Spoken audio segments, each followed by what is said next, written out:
Sound check? Sige. Sound check? Check? Sound. Ba't ganyan Mic? tulog? Sorry, sir. Sound check? Check? Mic? Parang sabog ah. Hindi mo Sound? chinek kanina yan? Wala, sir. Ang sakit sa tenga. Ano ba yan, Jordan? Hindi pwede yan, ah. Kung hindi nyo kaya, sabihin mo agad para makakuha ko ng ibang supplier. Sorry, sir. Biglang bumigay yung amplifier natin eh. May isa pa tayo niyan eh. Wala ba sa opisina? Wala na, sir. Check ko na lang po. Girl, anong ginagawa mo rito? Kakausapin ko yung asawa ko. Hindi mo na ako asawa. Jordan, kasal pa rin tayo dahil wala pang termination na nagaganap. Papanindigan mo ba talaga yung decision mo? Jordan, may time pa. You can always change your mind. Para hindi ganito, hindi yung nalalagay sa peligro yung buhay ninyong dalawa ni Tori. That's really none of your business. This is my business! Dahil hindi naman mawawala yung care ko sa inyong dalawa ni Tori. Hindi mo ba talaga titigilan yung asawa ko? Ilang beses ka ba niya kailangan i-reject at balik ka ng balik? Hindi ka ba nahihiya para sa sarili mo? Ikaw ang dapat mahiya sa pagmumukha mo, Christy, dahil wala kang kwentang asawa at wala ka ring kwentang ina! Shaira. Nalalagay na sa peligro yung buhay ni Tori at saka ni Jordan ng dahil sa'yo? Alam mo ba, na napabili na rin siya ng baril dahil sa'yo? Shaira, tama na. Jordan, totoo ba to? Nasaan yung baril? Christy. Nasaan?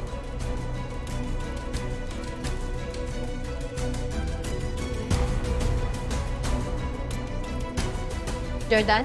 Christy. Jordan, sandali! Shai. Christy, wait! Mas lalo lang magagalit si Jordan sa'yo pag nangialam ka pa. Oo nga, girl. Mamaya mabalik ka pa dun, eh.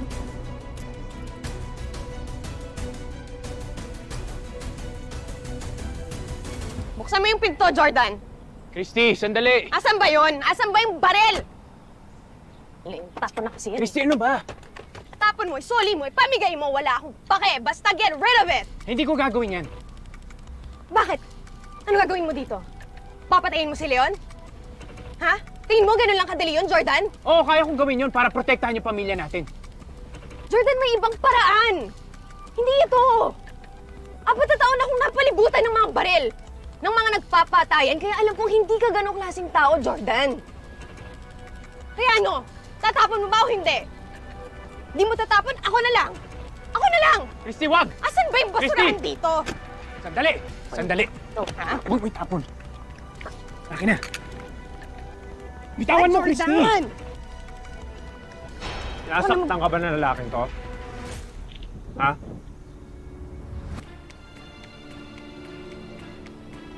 Saan daw mo magpakita dito? Jordan! Jordan mo ba? Sinasaktan ka ba ng lalaking to? Huwag mong itulad sa'yo si Jordan. Kahit kailan hindi ako sinaktan ng asawa ko. Teka, sabi mo eh. Pero nakapag-desisyon ka na ba, Christy? Anong Jordan, desisyon? wag! Hanggang ngayon, hindi mo pa rin kami titigilan ng asawa ko? Guguloy mo pa rin kami ni Christy? Gusto mo bang malaman? Yun, ano ba? Ano, ikaw ba magsasabi o ako? Anong pinagsasabi ng hype na to? Jordan, kasi... Sabihin mo na, Christy! Huwag mong sigawan ng asawa ko!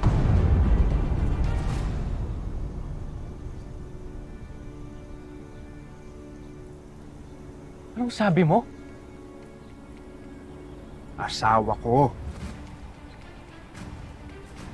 Nagpakasal kami sa kuta. Naging pamilya kami. At yun ang hindi niya masabi-sabi sa'yo.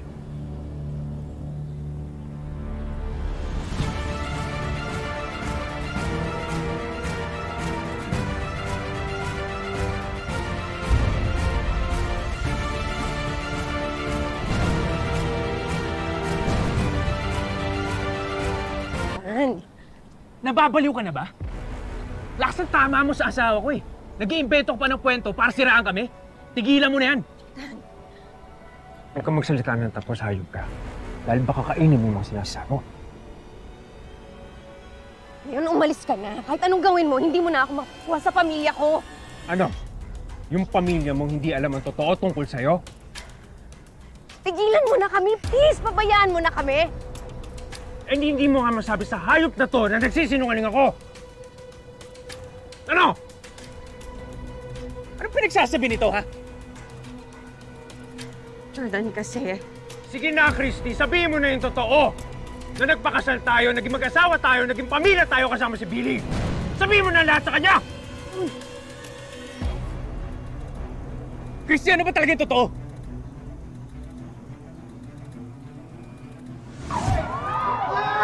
Umumu ka!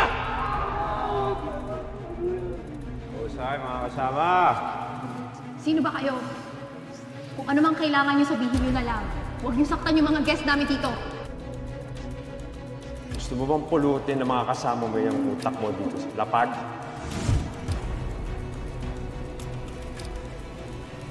Sabihin mo sa akin! Ha? Ano sinasabi nito? Sino si Billy? Si Billy, anak ko. At si Christy ang tumayong nanay niya sa kuta. Naging pamilya kami, kaya kinalimutan kanyang hayop ka. Hindi totoo yan, Jordan. Ano? Nagsisinungaling itong hype na to? Ano? Sabihin mo sa akin yung totoo. Ikaw muna yung asawa ko! Mahimik ka, hayop ka! Hindi ko kinakausap ko! Sabihin mo sa akin yung totoo, please, Christy!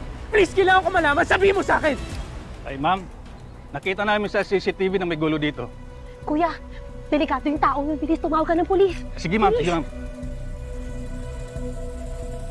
Jordan, I'm sorry. Sorry, kaya ako nagpunta dito kasi sasabihin ko na talaga dapat sa'yo.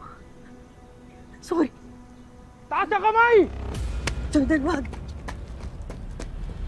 Jordan! Jordan! Ano ba? Jordan! Tara na po sa loob! Kami na pong bahala sa asawa niyo.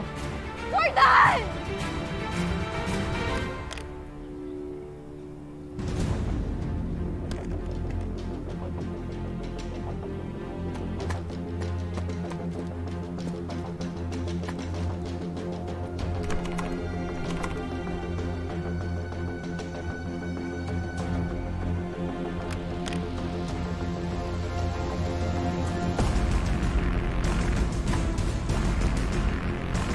Leon! Harapin mo ako, huwag ka duwag!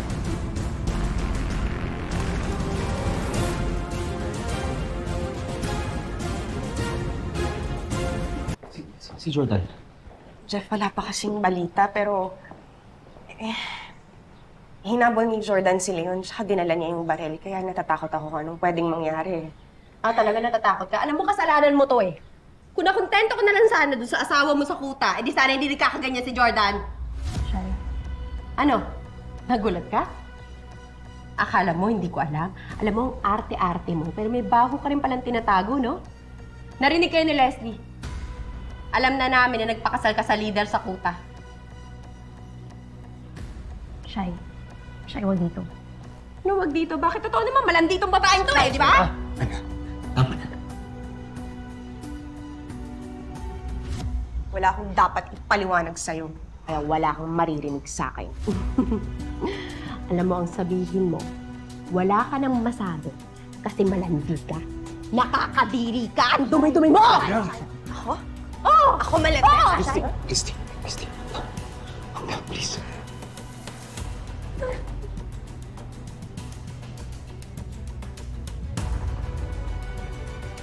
Tapang ka dahil may baril ka.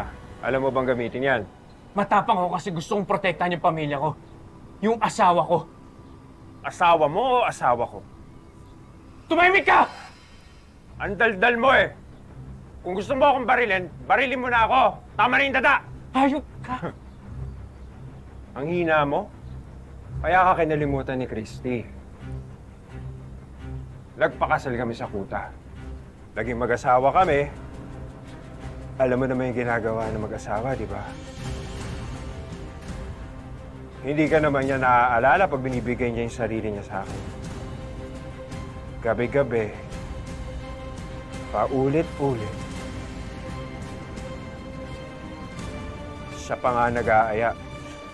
Dahil sarap na sarap siya. Self-defense ang ginawa mo. Ito nga ba yung kinakatakot ko eh. Simula kasi nang dumating yung babaeng yan dito, wala nang ibang nangyari kundi gulo. You're just taking advantage of the opportunity para makabalik siya sa'yo. Deserve niya ng taong mahal na mahal siya. Hindi tulad mo na malanding kung sino-sino na ang pinapatulan na taga-bundok na rebelde. Ang sabi mo sa akin, pilit lang lahat na nangyari sa'yo doon. Pinaniwala mo ko na wala kang ginawa doon kundi magdasal. Inasarapan ka rin pala!